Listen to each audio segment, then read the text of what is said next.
Hi, everybody. This is Jeffrey. This is Red Color. I'm up very early. It's very strange, but I woke up and here I am. This is the reading for, this is Jeffrey. This is Red Color. Did I say that? This is the reading for 14, which is the solar eclipse. I did a solar eclipse reading. It's available somewhere. And I also have done the weeklies for all the signs, and that's available somewhere as well. I'm very organized today. In any case, I'm also offering 30-minute readings for $30. And please like, subscribe, share, comment, press the bell for notifications. And away we go.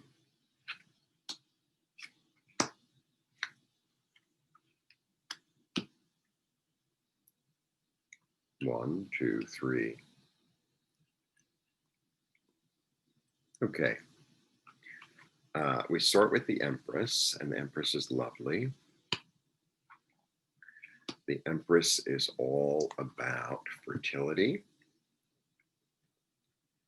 and abundance and flow and the earth. Yay, the earth in her most benefic. So this card is really rich. So this is the symbol of Venus. She's pregnant, and she's wearing a beautiful dress with roses all over it. Right? This is Venus really as the Queen of Heaven. Here are the seven sisters, right? And this looks like the pineal gland, right? So that's this gland in the middle of your brain that helps you to see things like as a TV, right? There are all these studies done. The ancients knew all about it. And it's like this big, right? And it's kind of what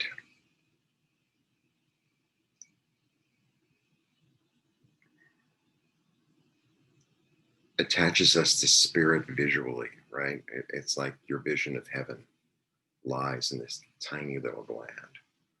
And it looks like a little pine cone. So it's symbolized by the pine cone. And you can see that in a lot of ancient cultures.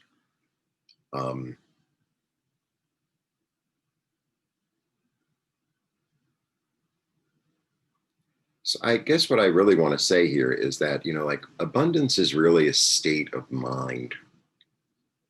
It's a state of mind, and it's about seeing it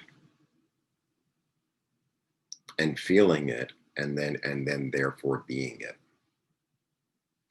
Like that's really what it's about. Okay. Then you have the Nine of Wands. So the Nine of Wands, this is really interesting. I get different reads on this card a lot lately.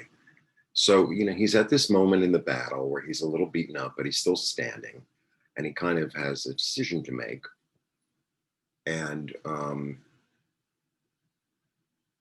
sometimes I say, surrender, right? Like you've learned your lessons, surrender before it. It's like, and sometimes I say, kind of go on fighting. I feel like, in light of what I just said, right, about abundance and about the pineal gland,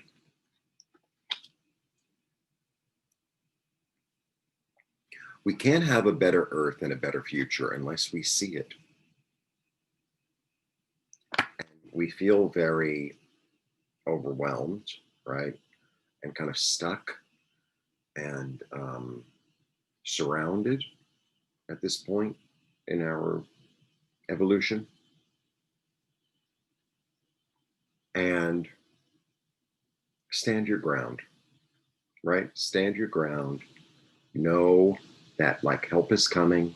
So if here I am in the fort, and if I'm in here, I'm in the fort, right? And I'm surrounded by my enemy. so to speak, which is like, look at it's financial and it's emotional and it's spiritual and it's physical, right?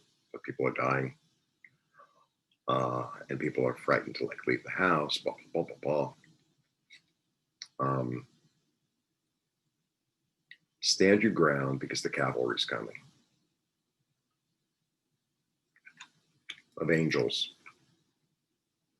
I think this is really about the eclipse, right? I think it's about the eclipse. Here it comes. Here it comes. The seeds of new ideas, new ways of looking at things, of clarity, of truth.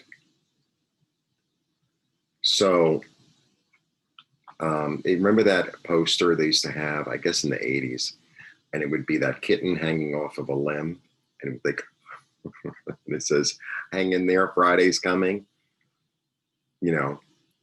It's like that. It's like that.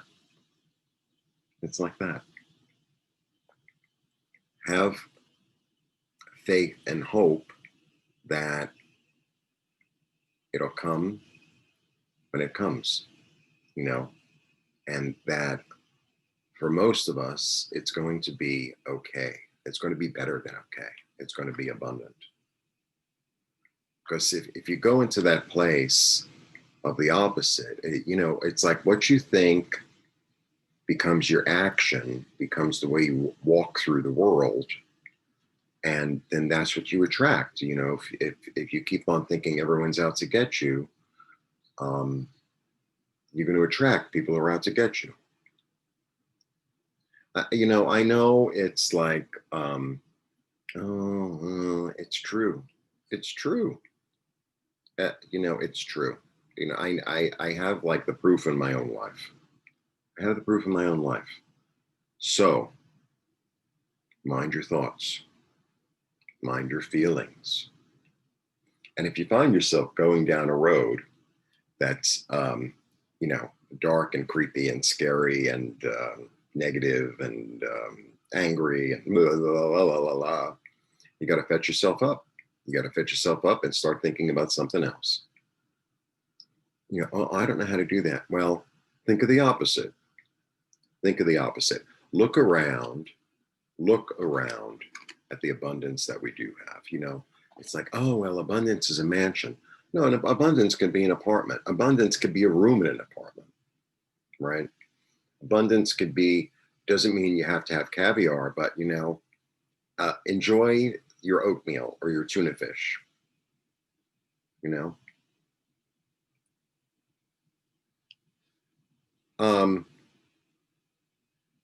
and like a new day is coming and the clouds are going to clear.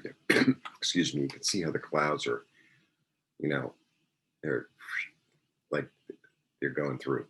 And this is, sometimes they talk about this in meditation. Like as you start to meditate, you get this, dark cloud come along. It's like almost immediate, saying, oh, I'm wasting my time, or nothing's going to happen, or what's the point, or my back hurts, or I hate so-and-so, or, I have to get back to my problems.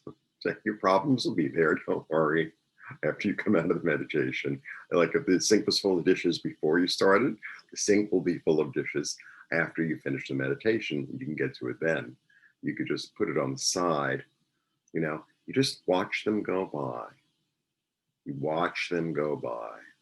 And, for me, meditation is, it's a little bit like exercise. It's cumulative. So what ends up happening is that slowly you're going to be able to see your thoughts and just watch them and not attach to them and say, oh, that's a thought. Or if there's like some self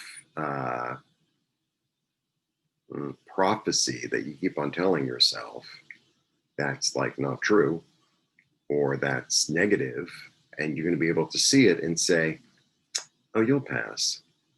You know, you just let it pass. And then eventually the sky becomes clear and it's a new day. And it's a new day. So that is my take for the eclipse. So generally, eclipse energy lasts for about a year. So we're coming into abundance after struggle, right? And feeling confined.